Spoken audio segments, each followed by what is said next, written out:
बहुनाम जन्मनामन्ते ज्ञानवान् मां प्रपद्यते वासुदेवः सर्वमिति समहात्मा सुदुर्लभः उदारा सर्व एवैते ज्ञानी तात्मेव मयिमतम् आस्थितः सहि युक्तात्मा मामेवामुत्तमां गतिम्। ओम सहनाववतु सहनो भुनक्तु सहवीर्यं कर्मामहे तेजस्वनावदीदवस्तु मा विद्विषावहे। ब्रह्मानन्तमनादि विश्वकुर्दजं सत्यं परं शाश्वतं विद्या यस्य सनातनी नगम्भिर्दयि। ओम शांति ओम शांति ओम शांति। जामिआ जिंदाबाद। एक्सप्लेन कर चुका हूँ मैं, लेकिन जो अभी श्लोक पढ़ने जा रहा हूँ उसका एक्सप्लेन करता हूँ। उन्होंने कहा कि सर हम ईश्वर के कैसे करीब हो, how can I close the my God my lord, please tell me something because you know my granth my शास्त्रा, प्लीज टेल मी। तो हमने कहा कि बहुत आसान है,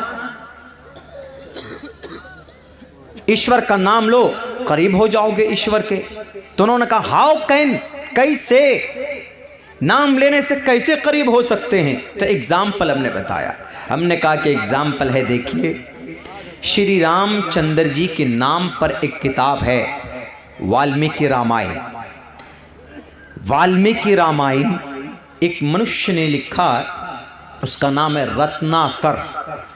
रत्नाकर उसकी जिंदगी पहले की ऋषि महाआत्मा महापुरुष बनने से पहले अलग लाइफ थी। कभी कभी ऐसा होता ना हमारे समाज में भी, बड़े शराबी होते, बड़े डाकू होते, लेकिन कभी उस पर अल्लाह का रहमो करम होता है, आदमी सुधर जाता है, नमाजी बन जाता है, दाढ़ी रख लेता है, अच्छे काम करने लगता है। एग्जाम्पल है हमारी बस्ती में, हमारे इलाके में है, डेली नशे में धोत, सारी प्रॉपर्टी जमीनें बेच डाली, लेकिन अभी ऐसा है कि पांचों वक्त में सबसे पहले अजान जाके वही देता है।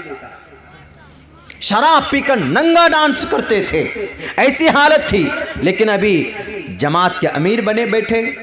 उमर फारूक को देख लीजिए, सबसे ज्यादा इस्लाम के नाम पर जो शुरू में ईमान लाए थे, सबसे ज्यादा जुल्म तशद्दुद मारने वाले, जुल्म तशद्दुद करने वालों में एक नाम उमर फारूक का भी था।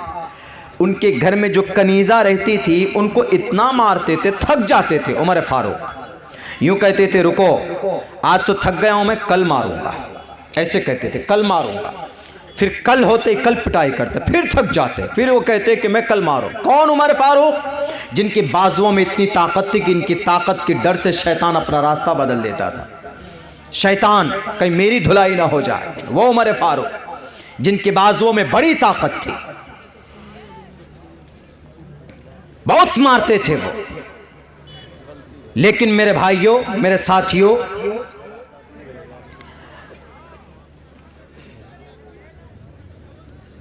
ईश्वर के करीब कैसे हुआ जाए, हमने उनको एक एग्जाम्पल देकर समझाया, बताया।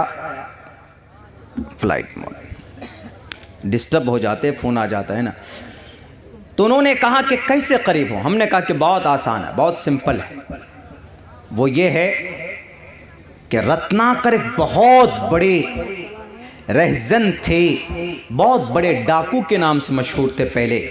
लेकिन एक वाकया, एक घटना आया, एक ऋषि मुनि को किडनैप किया, एक लंबा चौड़ा वाकया है। अलबत्ता उनकी कोई बात उनके दिल पे लग गई। उन्होंने कहा कि अच्छा मैं अपने इस पाप से, अपने गुनाहों से कैसे बच सकता हूँ। तो उन्होंने कहा कि अपने परमात्मा का, उनका नाम लीजिए, अपने भगवान का नाम लो। कहा कौन? कहा कि रामचंद्र जी का नाम लो। राम का नाम जपते थे माला ऐसे। तो वो निकल गए, अपने गांव से बाहर निकल गए, बीवी बाल बच्चों सबको छोड़कर, माँ बाप को छोड़कर गांव से बाहर निकलकर एक पेड़ के नीचे बैठ गए। बैठकर वहाँ बस राम राम करने लगे, राम राम, ईश्वर का नाम जपने लगे। राम ईश्वर के 7वें अवतार श्री रामचंद्र जी, उनका नाम बस जैसे हम लोग तस्बीह में अल्लाह अकबर सुभान अल्लाह अल्हम्दुलिल्लाह पढ़ते हैं, वैसे उनके अकीदे के मुताबिक राम राम राम राम करने लगे। वो कई साल तक करते रहे। जैसे बैठे थे घुन लग गया उनके पूरे बदन पर, नीचे से घुन। आप देखते होंगे कि कोई खूंटा गाड़ते हैं तो घुन लग जाता है, कीड़े लग जाते हैं, या मट्टी उसको खा जाती है उस खूंटे को। तो इस मट्टी को संस्कृत में वाल्मीकि बोलते हैं, वाल्मीकि। तो रत्नाकर की पूरी बॉडी में मट्टी लगी थी, तो रत्नाकर वाल्मीकि ने रामचंद्र जी का इतने बड़े फैन हुए, इतने बड़े भक्त हुए कि उन्होंने एक रामचंद्र जी के ऊपर एक किताब लिखी। उसी किताब का नाम है वाल्मीकि रामायण, जो रत्नाकर ने लिखी। बहुत बड़ा डाकू थे वो, लेकिन जिंदगी में तब्दीली कैसे आई? उनके अकीदे के मुताबिक कि वो राम को परमात्मा मानते थे, राम को ईश्वर मानते थे, उनके नाम का जप करके वो राम के करीब हो गए। हमने कहा कि देखो, जब एक डाकू वाल्मीकि, रत्नाकर वाल्मीकि इतना बड़ा महापुरुष बन सकता है, तो अब देखो यहां पर कहा गया किताब में के हेतु ब्रह्म गतिस्तांति सत्संगतिर्दान विचारतोषः। के हेतु ब्रह्म, अगर कोई शख्स ब्रह्मा परमात्मा का नाम, creator of the world, Brahma means creator of the world, अरबी में इसको अल खालिक बोलते हैं। अगर कोई शख्स, कोई मनुष्य के हेतु ब्रह्म गतिस्तांति सत्संगतिर्दान विचारतोषा, सत्संग, सच्चा, संग यूनिटी, कोई सत्संग करता है, सत्संग ऐसे मिलकर बैठता है। विचारतोषा, अच्छा विचार करता है, किसका? ब्रह्मा जी का। यानी अगर कोई इंसान बैठकर ईश्वर का नाम लेता है, ईश्वर का नाम जपता है, ईश्वर की अच्छी बातें बोलता है, तो वो ईश्वर के करीब होता चला जाता है। प्रश्नोत्तरी का मंत्र है और रत्नाकर वाल्मीकि की जिंदगी उदाहरण है। हमारे हिंदू भाइयों, अब इनको अलग कीजिए। ईश्वर के अगर करीब होना है तो ईश्वर का नाम जपना होगा, उनका नाम लेना होगा। किसी नेता का नाम लेने से या किसी या दुनिया के अंदर गलत तरीके से बिजनेस करने से, या शेयर मार्केट के अंदर में जनाब दोगलापन और फ्रॉड करने की वजह से दुनिया का कामयाब तरीन आप बिजनेसमैन नहीं बन सकते। बल्कि अगर आप सच्चा इंसान बनना चाहते हो तो अपने ईश्वर का नाम लेकर, उनके नाम लेकर आप करीब बन सकते हैं, नेताओं के नाम लेकर नहीं। इन मीडिया वालों के, इन्होंने अपने ज़मीर को बेच दिया। ये तो लोगों को अगर किसी को जलील करना हो तो जनाब उसके पीछे पड़ जाते हैं और उसके खिलाफ गलत तहरीकें पेश, रिपोर्ट पेश करते। खुसूसन हमारे जितने भी मदारिस हैं, मकातिब हैं, मसाजिद है, इनके ताल्लुक से तो किसी भी मीडिया वाले का आज तक कोई सच्चा रिपोर्ट नहीं पेश किया गया है। हमारे मीडिया वाले भाइयों, ईमानदार बनो। आप हमारे भारत के, आप हमारे मुल्क के चौथे स्तंभ हैं। आपको समाज सुनता है, कौम आप पर विश्वास करता है, कौम आपकी जुबान के तरफ देखता, तुम्हारी रिपोर्ट को सुनते हैं और देखते हैं। इसलिए ईमानदारी का सबूत पेश करो। अहिंसा सत्यम करो दस्तयागा शांतिरपैशुनम दया बुलेश्वलोलूप्तवम। अहिंसा सत्यम करो दस, सत्यम सच्चाई का प्रतीक बनो, झूठे मत बनो। पैसे लेकर किसी के खिलाफ गलत रिपोर्ट मत पेश करो। मदरसों के खिलाफ गलत रिपोर्ट पेश कर देते कि फलां मदरसे में ऐसा हो रहा, फलां मौलाना साहब ने ऐसा किया, फलां मस्जिद में ये ऐसा होता। क्यों नहीं बताते कि मदरसों के अंदर कुरान पढ़ाया जाता, वो कुरान जिसको पढ़कर अल्लाह के करीब हो जाते, वो कुरान जिसको पढ़कर हमारा बच्चा हाफिज कुरान बनता है। और जो माँ बाप अपने बच्चे को हाफिज कुरान बनाते हैं, कल क़यामत में सूरज और चांद से कहीं ज़्यादा रोशन ताज उस हाफिज कुरान के माँ बाप के सर पर डाला जाएगा। ये बात क्यों नहीं बताते? ईमानदार अगर हो, अगर इस देश को आगे ले जाना चाहते हो, कहाँ से ये स्टोरी बनाते हो? कहाँ से ये किनकी दिमाग की ये उपज है कि नफरत की बात करते हो? प्यार मोहब्बत की बात करो, झूठ मत फैलाओ। इस देश के अंदर हमारे हिंदुस्तान के हिंदू भाइयों, जैसे आप अपने ईश्वर के करीब होना चाहते हो तो ईश्वर का नाम लेना होगा, सेम इसी तरीके पर हमारे रब ने कहा नबी की जुबान में, ए मोहम्मद रसूलुल्लाह, आप अपनी कौम को बता दीजिए, अगर तुम अल्लाह के करीब बनना चाहते हो, अल्लाह के महबूब बनना चाहते हो, अल्लाह के करीब होना चाहते हो, अल्लाह से बात करना चाहते हो, तो तुम क्या करो? तुम कुरान करीम की तिलावत किया करो। तुम डेली बैठकर एक पारा, आधा पारा, एक पाव पारा, एक रुकू ही सही, एक सफा ही सही बैठकर तिलावत किया करो, तो तुम अल्लाह से करीब हो जाओगे। जब तुम कुरान की तिलावत करोगे तो समझ लेना कि गोया तुम अल्लाह तबारक व तआला से बात कर रहे हो। बताइए,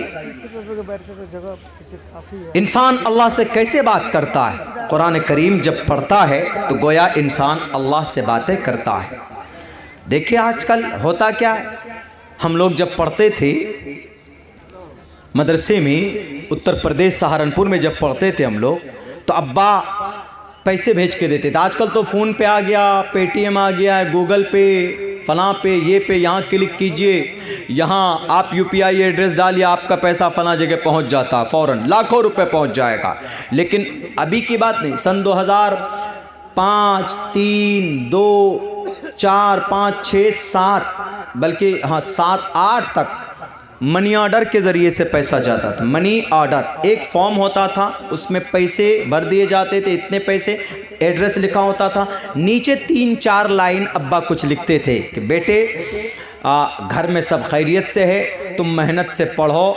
और जब पढ़ते थे उसको फाड़ कर हम लोग ले लेते थे, तो पढ़ते पढ़ते कभी रोना आ जाता था। क्यों? ये अब्बा का कला, ये अब्बा लिख कर भेजे। और पोस्ट कार्ड होता था, 50 पैसे का लिया और फौरन लिखे।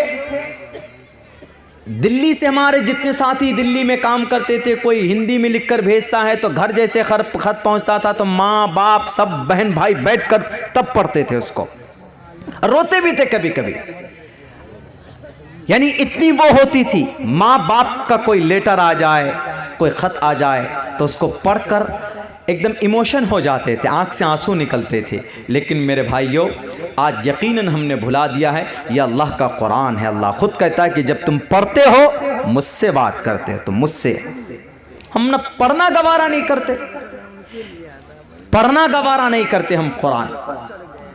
ये हालत हमारी हो गई है आज। दुनिया की वाहिद किताब है जिसके पढ़ने पर नेकी, जिसके देखने पर नेकी। वो वाकया मशहूर है ना, एक आदमी था, मौत हुई, पढ़ना नहीं जानता था, गांव का सबसे छोटे तबके का आदमी था, सबसे गरीब आदमी था, कोई ध्यान नहीं देता था, घर पे कोई था ही नहीं, सिर्फ एक बेटी थी उसकी, बस बेटी के लिए कमा कर लाता। डेली सुबह उठने के बाद में वज़ू करके क्या करता, वो कुछ ख़ास कोई अमल रहा होगा, किसी को कुछ पता नहीं। जब उसकी मौत हुई तो कुछ लोगों ने कहा कि अरे फना कलवा मर गया है, ज़रा चलो 2-4 आदमी दफन कर दो। चंदा वंदा करके कफन के लिए पैसे इकट्ठे हुए, कफन ख़रीद करके लाए और समाज के कुछ लोगों ने मिलकर उसका दफन कर दिया। एक दिन के बाद देखा, अरे वाह खुशबू आ रही, फूल उगाए हैं उनके कब्र पर। बड़ा ताज्जुब हुआ लोगों को कि ये कलवा मियाँ, कल्लू मियाँ, जो अलिफ बातासा नहीं जानता था, जो कभी मस्जिद नहीं गया नमाज़ पढ़ने के लिए, और उसकी हालत ये है कि जनाब खुशबू कब्र से आ रही है और गुलाब के फूल उनके कब्र पर खिल रहे हैं। 2 ही 3 दिन के अंदर अंदर में क्या हुआ होगा? 2-3 दिन के अंदर में तो कोई फूल नहीं लगा सकता है, कुदरत का निज़ाम ही कुछ ऐसा होगा, कोई मिरेकल हो सकता है। बड़े ताज्जुब में हो गए तो कुछ लोग उनके घर पे गए। घर पे कोई नहीं, टूटा फूटा घर था। उसकी बेटी थी, बेटी से पूछा कि बेटी ये बताओ कि तुम्हारे अब्बा क्या करते थे घर पे? कुछ ख़ास अमल था, जिक्र विक्र करते थे, नमाज पढ़ते थे क्या? हमने तो कभी मस्जिद नहीं देखा उनको आते। उन्होंने कहा कि नहीं, कुछ नहीं करते थे, वो पढ़ना ही नहीं जानते थे, वो अलिफ बातासा तो जानते ही नहीं थे, वो कुरान क्या पढ़ेंगे। कुरान पढ़ने के लिए भी तो थोड़ी मेहनत चाहिए। उन्होंने कहा कि नहीं, कुछ नहीं करते थे। कहा कि कोई ख़ास अमल बताओ, तुम अपने बाबा का क्या हज करके आए कभी, क्या वो कोई अमल बताओ। कहा कि हाँ एक काम करते थे वो। अब मैं उनको डांटती थी उस पर। कहा क्या अमल था वो?